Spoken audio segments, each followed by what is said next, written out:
بسم اللہ الرحمن الرحیم۔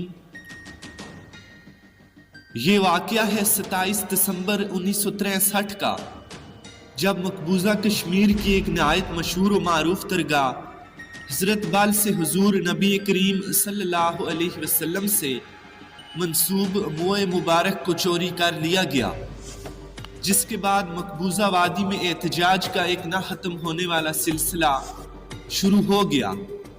دسمبر کی جان لیوا سردی کے باوجود بچے، بوڑھے، جوان، حتیٰ کہ عورتیں بھی اس احتجاج میں شریک ہوئیں اور مطالبہ کرنے لگیں کہ حضور نبی کریم صلی اللہ علیہ وآلہ وسلم سے منسوب موئے مبارک کو تلاش کیا جائے۔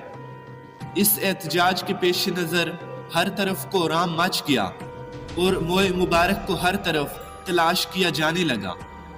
اس سے پہلے کہ آپ ناظرین کو یہ بتایا جائے کہ موئے مبارک کو تلاش کیا جا سکا یا نہیں، پہلے ہم یہ جانتے ہیں کہ درگاہ حضرت بال میں حضور نبی کریم صلی اللہ علیہ وسلم کے موئے مبارک مدینہ طیبہ سے کیسے پہنچا۔ آپ کو یہ جان کر یقیناً حیرانگی ہوگی کہ درگاہ حضرت بال کسی صوفی بزرگ یا کسی ولی کے نام سے مشہور نہیں، بلکہ درگاہ حضرت بال حضور نبی کریم صلی اللہ علیہ وآلہ وسلم کے موئے مبارک کی وجہ سے دنیا میں جانی جاتی ہے۔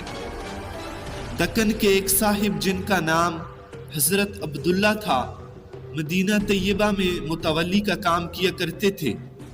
ان کے ذمہ یہ کام بھی تھا کہ وہ حضور نبی کریم صلی اللہ علیہ وسلم کے موئے مبارک کی حفاظت بھی کیا کریں۔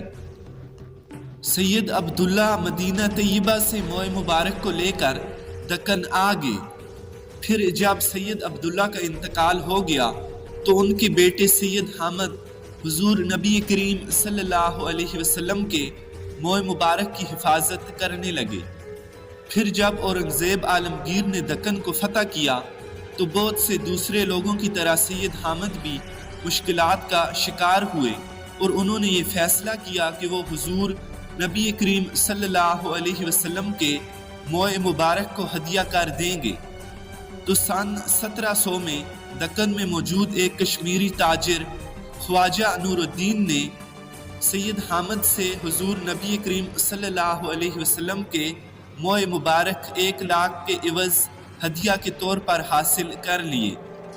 جب خواجہ نور الدین نے حضور صلی اللہ علیہ وسلم کے موئے مبارک حاصل کر لیے تو اس بات کی خبر بادشاہ اورنگزیب کو مل گئی۔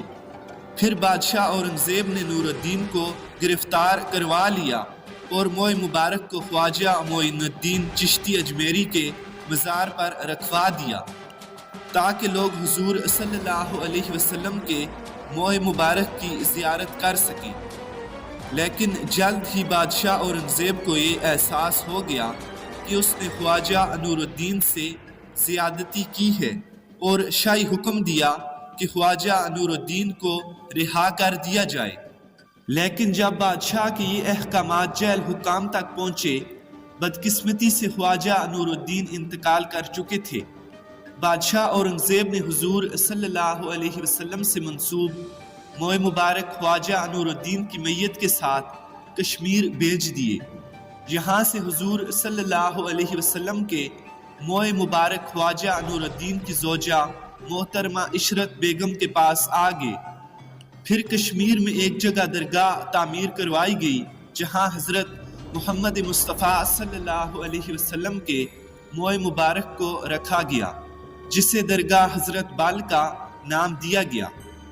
حضرت بال درگاہ اس لیے کہا جاتا ہے کہ بال کشمیر میں جگہ کو کہتے ہیں، اور حضرت کیونکہ احترام کے لیے استعمال ہوتا ہے، اس لیے حضور صلی اللہ علیہ وسلم کے موئے مبارک کی جگہ کو حضرت بال کا نام دے دیا گیا۔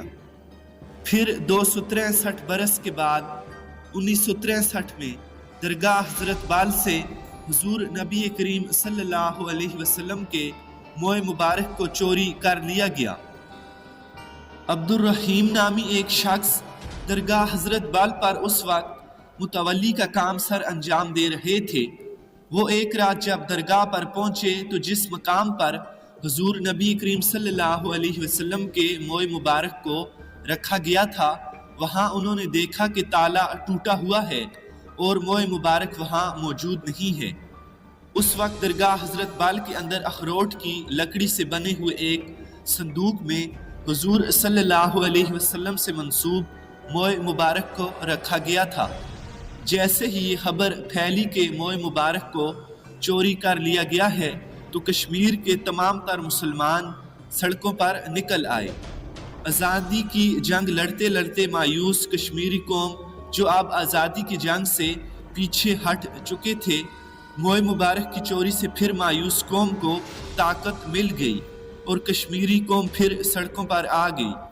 مقبوضہ کشمیر میں حالات اس قدر خراب ہوئے کہ ہندوستان کے وزیر اعظم جواہر لال نہرو یہ کہنے پر مجبور ہو گئے کہ کشمیر اب ہمارے ہاتھ سے نکل رہا ہے۔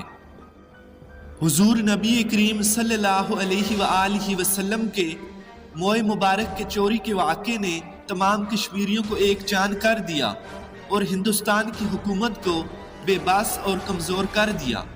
اس قدر شدید احتجاج کے پیش نظر ہندوستان حکومت نے یہ فیصلہ کیا کہ انٹیلیجنس بیورو کے چیف کو موئے مبارک کی تلاش کا کام سونپا جائے۔ چنانچہ انٹیلیجنس بیورو کے چیف کو کشمیر میں موئے مبارک کی تلاش کے لیے بھیجا گیا۔ انٹیلیجنس بیورو کے چیف نے مقبوضہ کشمیر میں قدم رکھتے ہی ہر طرف موئے مبارک کی تلاش شروع کروا دی اور موئے مبارک کو چوری ہوئے ابھی 7 دن بھی نہ گزرے تھے کہ ویڈیو پر 7 جنوری 1964 کو اعلان کیا گیا کہ موئے مبارک کو تلاش کر لیا گیا ہے۔ اور صرف یہ اعلان ہی نہیں کیا گیا بلکہ کشمیر کے علماء کو ذاتی حیثیت میں موئے مبارک دکھائے گئے اور علماء نے اس بات کی تصدیق بھی کی۔